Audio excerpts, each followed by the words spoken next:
Takže Janka, dám ti teraz priestor, povedz našim divákom, kto si, čo robíš, čomu sa venuješ, kto sú tvoji klienti. Mhm. Ďakujem veľmi pekne, Zuzi, za pozvanie do tohto vysielania.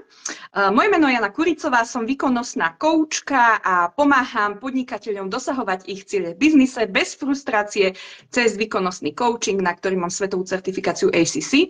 Len tak v skratke, ja mám korporátny background, kde som pracovala na najvyšších pozíciách, v najväčších firmách na svete a predovšetkým taktiež v tom realitnom biznise, kde som robila s miliónovými nehnuteľnosťami, čiže mám takéto skúsenosti. No a moji klienti sú podnikatelia predovšetkým, ktorí sa chcú posunúť na vyšší next level so svojimi ziskami, obratmi a bráni im niečo k tomu, aby sa tam posunuli. A väčšinou to býva ich najmä predovšetkým mindset, o čom sa tu aj dneska budeme rozprávať, o víťaznom mindsete. Takže toto všetko im bráni, hej, ja to tak aj vidím, ten mindset. Takže ja sa predovšetkým teda zameriavam, alebo teda najskôr riešim premenu mindsetu. A to sa tu budeme dnes aj baviť. A potom ideme na výkon, lebo je to výkonnostný coaching, čiže potom podnikateľ robí dané akcie. Takže to si tu dnes všetko povieme. Tak ďakujem pekne, Zuzi. A sú to inak, ešte poviem, klienti, predovšetkým realitná a stavebná oblasť, lebo realitná a stavebná oblasti to sú taká moja vášeň, odtiaľ aj pochádzam. A taktiež môžu to byť samozrejme aj iné obory ako financie, investície, IT, právo a iné záležitosti. Takže takto. Ďakujem, Jani. Ja ťa ešte poprosím, možno si zvýš len mikrofón, trošku slabšie ťa počujem. Ak sa ti dá, skúsim. Áno, áno. Neviem, verím, že sledovatelia ťa počujú dobre. Dobre, takže ja by som sa ťa spýtala, čo to pre teba znamená mindset víťaza, alebo čo to vlastne je ten mindset víťaza, akú máš ty prax v súvislosti s tvojimi klientmi, o čo ide, ako to vidíš ty? Áno, mindset víťaza je taký mindset, alebo teda po slovensky nastavenie mysle, keď uvediem príklad na podnikateľovi, hej. Podnikatelia častokrát, prečo nedosahujú svoje vytúžené ciele v biznise, hej, také zisky, obraty, aké by chceli mať, toľko hodnoty, koľko by chceli ľuďom dávať, v podstate, prečo sa to deje takto, hej? Čo im v tom bráni? No bráni im predovšetkým ich mindset, konkrétne teda nastavenie mysle, konkrétne ich bloky, limity, ich nesprávne naprogramované vzorce, ktoré tam nie sú z minulosti. Hej, a ja keď napríklad aj začnem s podnikateľom tento výkonnostný coaching, tak veľmi veľa venujem práve tomuto mindsetu, premene mindsetu, hej, aby sa preprogramovala myseľ, mozog, hej, teda tá štruktúra mozgu, ja na to mám vlastne odbornú metódu, certifikáciu ACC, tak toto je veľmi potrebné očistiť, až potom môžu ísť do výkonu. Prečo to tak je, hej? A my vlastne nastavujeme presne ten mindset víťaza, čo znamená už ísť do toho výkonu bez tých blokov, bez limitov, bez tých obáv, bez tej úzkosti, strachu a tak ďalej, hej? Že už idem za tým svojim cieľom. Ale pokiaľ toto nie je očistené, čo sa deje? Keď ľudia idú, podnikatelia idú do výkonu, hej, že robia tie akcie, ale nemajú očistený mindset, hej? Poviem príklad, napríklad tam majú veľmi silný, často to býva u podnikateľov, zamestnanecký mindset, hej? Toto je taká moja obľúbená téma, nemajú ten podnikateľský, investorský. A idú vlastne na výkon takto. No tak potom často sa stáva, že sú ako keby uväznení vo svojej firme, sú ako keby zamestnanci svojej firmy, lebo vôbec nerozmýšľajú ako podnikatelia, dajme tomu, hej, ako tí víťazi, hej, alebo investori. Toto všetko sa tam môže diať. Hej, a ja tak hovorím, výkon bez zmeny mindsetu je veľmi neefektívny. Hej. Čiže najskôr si musíte zmeniť mindset, hej, a toto je ako celkom nie to jednoduchá záležitosť, hej, lebo aj náš mozog je tak utvorený, hej, z evolučného hľadiska, že tieto vzorce, programy, ktoré nás nevedome, hej, podvedome, neviditeľne riadia naše správanie, to býva práve z minulosti, hej, takto naprogramované, ono sa to utvára buď do 8 rokoch, alebo potom ešte v puberte, potom sa to ako keby zamrzne, hej, a my už ideme s takouto hlavou do života, no. A častokrát tam bývajú nesprávne naprogramované tieto vzorce, hej, napríklad niekto tam má, ja často prednášam aj na livekách, že scarcity mindset, hej, čo to je? Mindset nedostatku, hej, toto je veľký problém u podnikateľov. Keď mám taký ako keby pocit, že všetkého je nedostatok, financií je stále nedostatok, som na nejakom limite neustále, hej, a takto mi to diktuje ten môj mindset a čo sa tam deje. Ja potom nevedome konám tak, že si odháňam všetku tú hojnosť, hej, lebo mám napríklad aj nízku sebahodnotu, aj toto dosť riešim. Hej, napríklad sú akcie, ktoré by ma doviedli k tým mojim veľkým cieľom, ale ja podvedome sa vysabotujem, hej, lebo si poviem, na to nemám a idem radšej robiť tie maličké akcie, hej, ktoré mi privedú nejaké menšie ciele. Hej.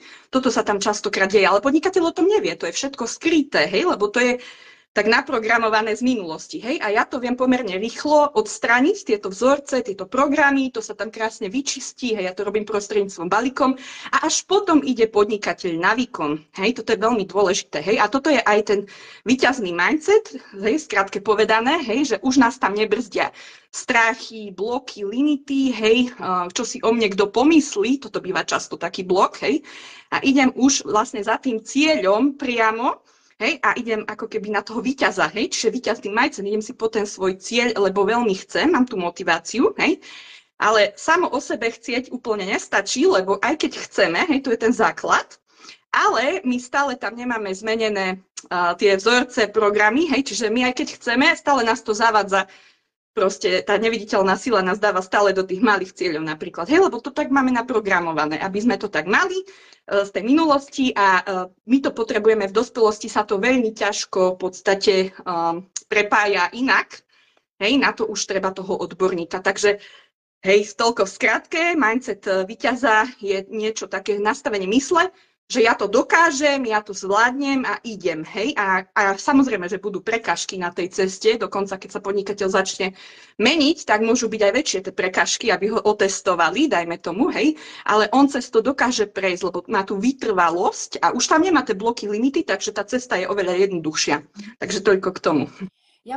Musím súhlasiť, lebo ja sa stretávam najčastejšie pri mojich individuálnych mentoringoch s realitnými maklermi alebo majiteľmi realitných kancelárií, že vlastne to prvé, čo ideme riešiť, ak potom chceme prejsť na nejaké stratégie, na tie spôsoby predaja alebo na ten efekt v tej praxi, ktorý vlastne funguje, tak je to to prvé, čomu sa v podstate venujeme, pretože tie nastavenia sú veľmi dôležité. A ja mám za to, že či realitní makléri alebo majiteľia realitných kancelárií alebo akýkoľvek iný podnikateľ, sama to viem aj na sebe, že vlastne môže poznať všetky stratégie, môže poznať všetky postupy a aj tak mu to svojím spôsobom nebude fungovať v tej najvyššej miere efektivity, ktorá by tam mohla nastať, pokiaľ naozaj tá naša myseľ, ten náš mindset, to naše nastavenie je niekde úplne inde. A ono je to dôležité za mňa z môjho pohľadu, aj to, čo ja možno učím, je, že vlastne naozaj, keď príde tá prekážka, tak práve ten železný mindset, hej, ja tomu hovorím, nám dokáže spôsobiť to, že ich prekonáme. Že aj keď to momentálne nie je to, čo by sme chceli, alebo to ideálne, tak práve to nám pomôže tú prekážku svojím spôsobom buď vyriešiť, preskočiť, obísť, alebo nejakým spôsobom ju dať do tej formy, ktorá proste spôsobí to, že ideme ďalej a že to proste funguje. A ja mám jednu takú ešte rýchlu otázočku na teba, že čo si ty myslíš, že je mindset víťaza, môže byť aj vrodený, alebo je na ňom potrebné pracovať? Môže to mať niekto tak, že je to aj vrodené, alebo je na tom nutne je tam potrebné na tom pracovať? Ďakujem pekne za otázočku. Samozrejme, aj gény zohrávajú veľkú rolu, dá sa povedať, aj talenty a tak ďalej, ale ja tu podotýkam, nie sú všetko len gény, hej, práve preto, lebo aj ten, kto môže mať napríklad rodičov silných podnikateľov, hej, silné gény, dajme tomu, hej, silní bojovníci môžu byť jeho rodičia v odzovkách, hej, tak víťazi, ale to dieťa je napríklad... Áno, ale to dieťa napríklad má nízke sebavedomie, hej, a nie je také ako tí rodičia, hej, čiže kde sú gény potom, hej, napríklad, hej, môže aj tak byť. No, ale veľkú úlohu zohráva, hovorí sa aj tak, hej, že to, za to, kde ste sa narodili, za to nemôžete, ale za to, ako zomrete, za to môžete, hej, sa tak hovorí, hej, úspešní ľudia hovoria, hej, keď zomrieš ako neúspešný, za to už môžeš, hej. No, takže, keď to mám tak povedať, hej. Čiže to znamená, hej, ty už niekde si v nejakom prostredí, hej, to prostredie ťa ovplyvňuje, čiže obrovská miera je prostredie, v ktorom vyrastáš, hej. Toto je. Ale veľmi veľká miera je, čo ja urobím, hej, pretože my máme, mozog je neuroplastický, čo nemajú iné živočichy, hej, alebo iné živé tvory na Zemi. A je to preto, aj preto je neuroplastický, tak sa vyvinul, aby my ako ľudia sme dokázali prežiť v ktoromkoľvek kontinente, hej, keď nás dajú do Antarktidy, tam vieme prežiť, lebo náš mozog sa vie prispôsobiť. Ako sa to dá využiť?